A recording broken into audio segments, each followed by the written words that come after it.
नसीम, जैसा कि इजराइल गजा सिटी पर फुल स्केल अटैक शुरू कर चुका है और खुलकर यह कह रहा है कि वो अब इस ताजा हमलों के जरिए जो है वो फलस्तीनियों को डिस्प्लेस करने जा रहा है। इसके साथ ही उसने मिस्र के ऊपर इल्जाम लगाया है कि मिस्र जो है वो इंप्रिजन कर रहा है फलस्तीनियों को, गजा के लोगों को, जो कि बहुत बड़ा इल्जाम है और मिस्र को जब डिस्टेबलाइज करने की कोशिश है। तो इस पर पूरे रीजन का रद्दमल सामने आ रहा है। सऊदी अरेबिया का बहुत ही सख्त रद्दमल जो है सामने आया है, लेकिन हम देख रहे हैं कि 23 महीनों के बाद यह रद्दमल जो है, और इवन ये भी कह देना कि हम अब्राहम अकॉर्ड तोड़ देंगे, वो कारगर साबित नहीं हो रहा है। वो इनफ नहीं है इजराइल को रोकने के लिए, और उसके लिए कोई अमली इकदाम करने पड़ेंगे। उसके लिए मुआहदे जब वो अमलन तोड़ना पड़ेंगे, कोई ऐसा इकदाम उठाना पड़ेगा, या अमेरिका पर इस सतह का प्रेशर जब वो डालना पड़ेगा कि इसको जब रुकवाया जाए। करना ये किस सूरत जब रुकता हुआ नजर नहीं आ रहा, लेकिन रीजन से जो रद्दमल सामने आ रहा है उससे देखा जा सकता है कि पूरे रीजन में एक पैनिक की सूरत हाल है। ये जो मंथ है नाज़रीन, ये बहुत ज्यादा अहम होने जा रहा है। एक तो इसी मंथ में यूरोपीय यूनियन जो है वो, जो यूरोप के बड़े मालिक जो है वो ईरान के ऊपर सैंक्शंस लगा रहे हैं, और अगर वो इंटरनेशनल सैंक्शंस ईरान के ऊपर लगा देते हैं तो ये एक बहुत गैर मामूली सूरत हाल होगी, और इससे एस्केलेशन आलमी सतह के ऊपर जब वो बढ़ेगी।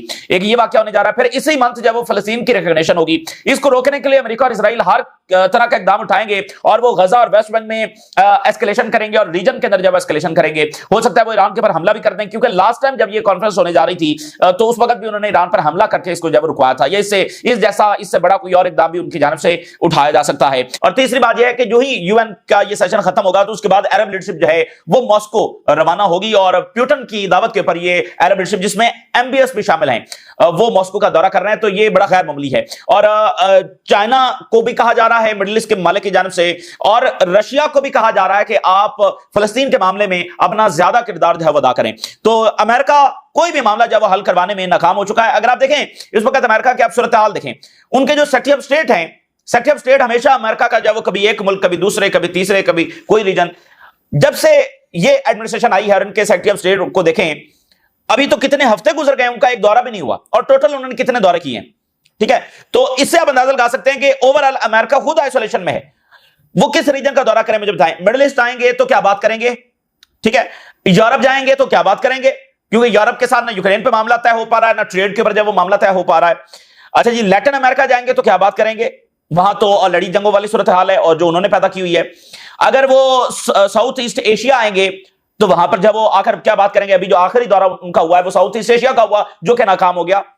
जापान जाएंगे अपने बड़े इत्तेहादी के पास, तो वहां पर जाकर क्या बात करेंगे, क्योंकि जापान के साथ ऑलरेडी क्राइसिस चल रहा है। साउथ कोरिया जाएंगे तो क्या बात करेंगे।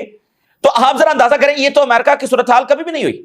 और दूसरी तरफ यह है कि चाइना और रशिया के दौरे हो रहे हैं, मुल्क उन मुल्कों के दौरे कर रहे हैं, और उनके जो हाई ऑफिशियल्स हैं वो मुख्तलिफ रीजन्स के दौरे कर रहे हैं, इन्वेस्टमेंट्स और आगे प्लान जब अनाउंस कर रहे हैं, और अमेरिका के जो सेक्रेटरी ऑफ स्टेट है वो बैठे हुए हैं।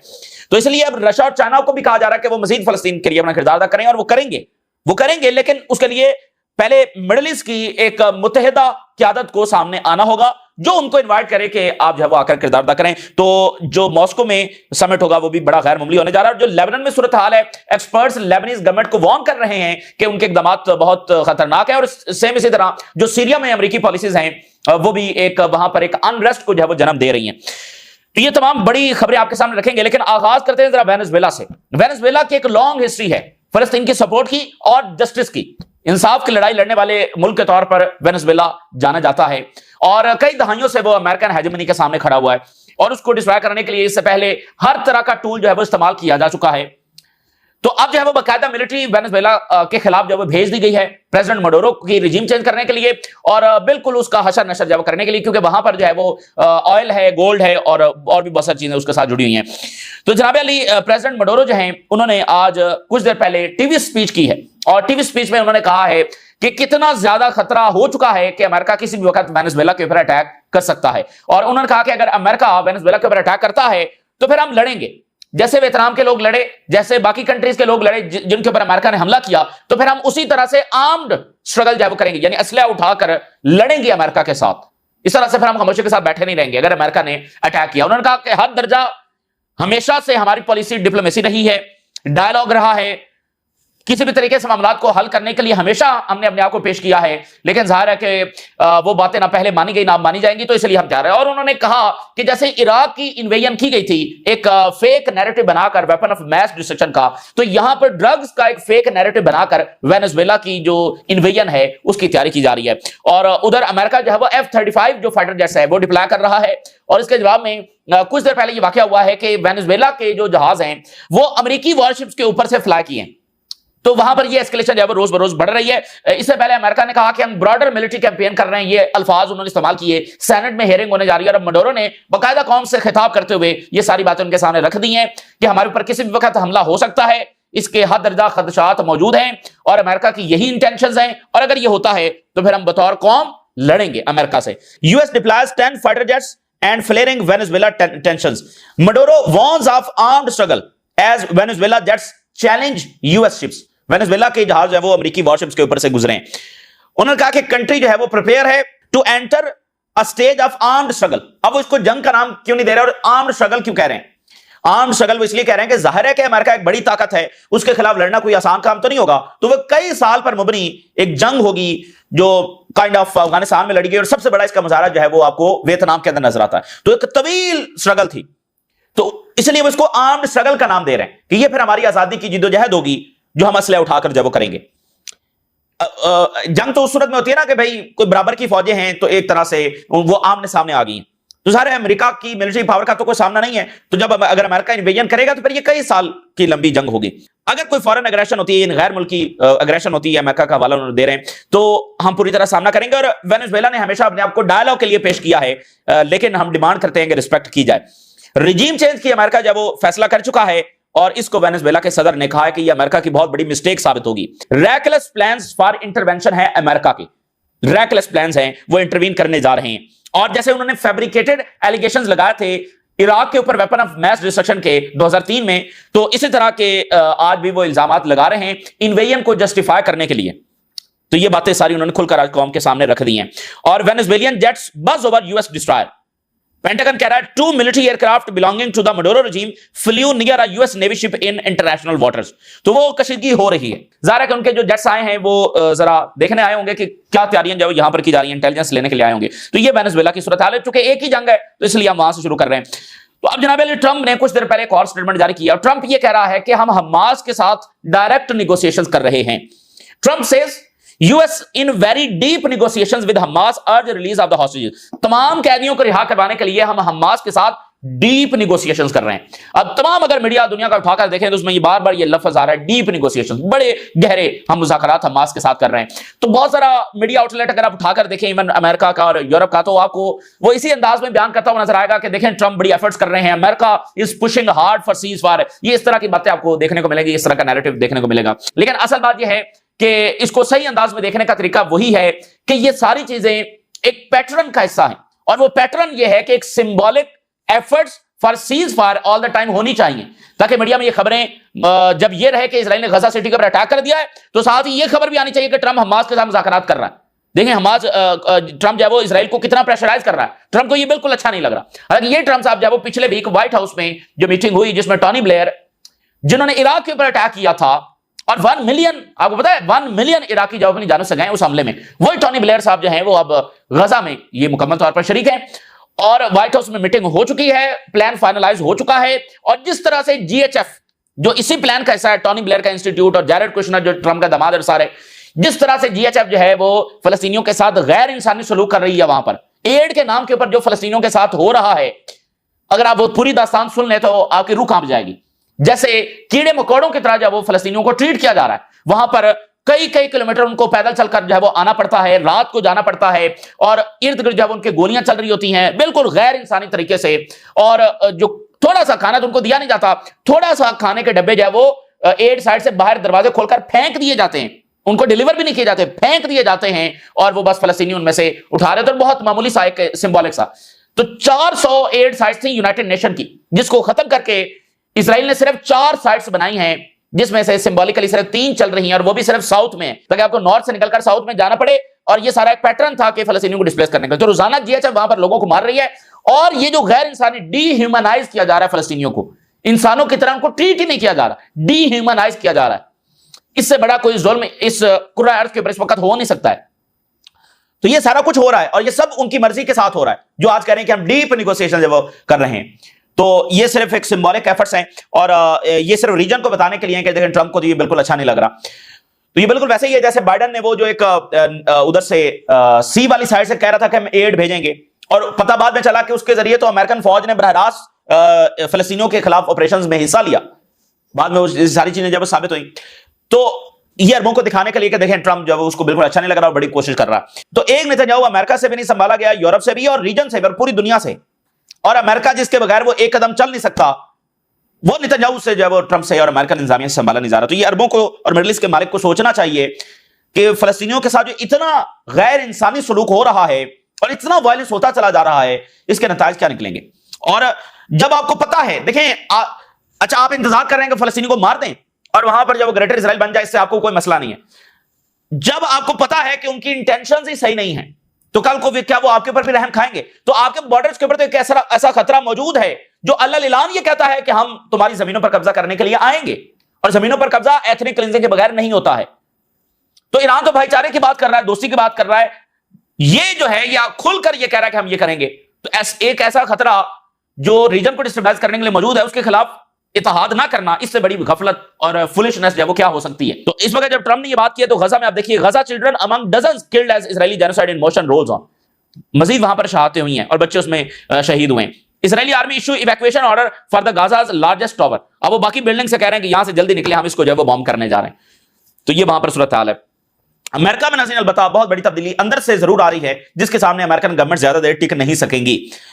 The shift against Israel in the United states that worried Trump, जो ट्रंप को भी परेशान कर रहा है, वो शिफ्ट ऑलरेडी शुरू हो चुका है। और इस बात का वाज़ेह सबूत देखा जा सकता है, जो वहां के इन्फ्लुएंशियल लोग हैं वो जिस तरह से स्पीचेस कर रहे हैं, जिस तरह की स्टेटमेंट जारी कर रहे हैं। जैसा कि अभी सेनेटर ग्राहम जो कैंडिडेट हैं, उन्होंने स्पीच की और उन्होंने कहा कि अमेरिकन के जो टैक्स हैं should be used to build schools not to shed blood in Gaza. और उसके बाद जोर की तालियां थी वहां पर और गूंज रहा था पूरा हॉल कि अमेरिका को फंड नहीं करना चाहिए। और प्रोफाउंड ट्रांसफॉर्मेशन ये देखी जा सकती है कि न्यू जनरेशन में जो अवेयरनेस है in the United states against the Israeli occupation, तो ये ग्राउंड लेवल पर प्रोफाउंड लेवल की तब्दीली जरूर आ रही है। इजराइल ने एक तो कहा कि हम डिस्प्लेस करेंगे फलस्तीनियों को, और दूसरा मिस्र के ऊपर इल्जाम लगाया कि मिस्र जो है वो गजा के लोगों को कैद करके बैठा हुआ है। इतना बड़ा इल्जाम, मिस्र को डिस्टेबलाइज करने की कोशिश, इतना बड़ा इल्जाम। तो उस पर सऊदी अरेबिया का भी रद्दमल आया, बाकियों का भी आया। Saudi Arabia condemns Israeli calls to displace Palestinians. We reject all forms of displacement regardless of its justification. कोई भी जस्टिफिकेशन हम नहीं मानेंगे फलस्तीनियों के डिस्प्लेसमेंट की। Saudi Arabia condemn in the strongest terms, उन्होंने इजराइल का लफ्ज इस्तेमाल नहीं किया, the prime minister of the occupation government regarding the display. तो उन्होंने कहा कि ये बाकायदा ऑक्यूपेशन गवर्नमेंट है। तो ये बातें ठीक है, बड़ी ये जबरदस्त स्टेटमेंट्स हैं, लेकिन ये नफ नहीं है। और कतर और इजिप्ट दिख रहा है Israeli prime minister remarks over Palestinian imprisoned in Gaza. तो इनका भी रद्दमल जब सामने आया, तो जाहिर है कि रद्दमल तो बहुत अच्छा है और माजी में तो ऐसी स्टेटमेंट्स भी जारी नहीं हुई, लेकिन अगेन जो इजराइल इतने सिस्टमैटिक तरीके से गजा में ये तबाही मचा रहा है और खुलकर ये कह रहा है कि हम फलस्तीन को डिस्प्लेस करेंगे, तो खाली स्टेटमेंट से तो ये रुकेगा नहीं। तो इसलिए पूरे रीजन में बड़ा एक डिसाइडिंग और बड़ा खौफनाक जो फेज है वो आ चुका है। दुनिया आप देखिए कैसे फलस्तीन के साथ हो रही है। नेल्सन मंडेला के जो ग्रैंडसन हैं वो उस एड फ्लोटिला में शरीक हो रहे हैं। Nelson Mandela grandson says he will join Gaza aid boat. जो नेल्सन मंडेला थे वो भी बहुत बड़े सपोर्टर थे फलस्तीन के, ठीक है। तो अब उनके जो ग्रैंडसन हैं वो भी उन कश्तियों में सवार होकर गजा की तरफ आने का उन्होंने ऐलान कर दिया है। और स्पेन में देखिए, स्पेनिश मिनिस्टर ने कहा है कि इजरायली जो साइकिलिंग टीम है वो एक्सपेल होनी चाहिए जो इवेंट वहां पर हो रहा है। तो ये वहां पर सेंटिमेंट है। और एसोसिएटेड प्रेस ने एक इन्वेस्टिगेशन नाज़रीन जारी की है नसीर हॉस्पिटल के हवाले से। वो मामला भी खत्म नहीं हुआ है और ये सारे वॉर क्राइम जब वो जमा हो रहे हैं। और देखिए ये जो जेनोसाइड की जो बॉडी है स्कॉलर्स की, और उन्होंने बकायदा ये चार्जशीट जब वो जारी कर दी है कि इजराइल जेनोसाइड कर रहा है, ये कोई मामूली चीज नहीं है। तो वक्त बदलेगा, तारीख बदलेगी, ताकत बदलेगी, इक्तदार फिरेंगे, तो फिर ये सारी चीजें जो है वो इस्तेमाल होंगी और एज एन एविडेंस इस्तेमाल होंगी और अकाउंटेबिलिटी होगी। जाहिर है कि हमेशा तो इजराइल की ताकत नहीं रहनी और जो इसको सपोर्ट कर रहे हैं हमेशा उनकी भी ताकत नहीं रहनी। तो इसका हिसाब होगा। और ये जो दुनिया रिकॉग्नाइज कर रही है कि जेनोसाइड हो रही है, यही असल चीज है, क्योंकि इसी को इजराइल अवॉइड करना चाहता है कि कोई ऐसा निशान ना रहे, क्योंकि वो रीराइट हिस्ट्री जो है वो करना चाहते हैं।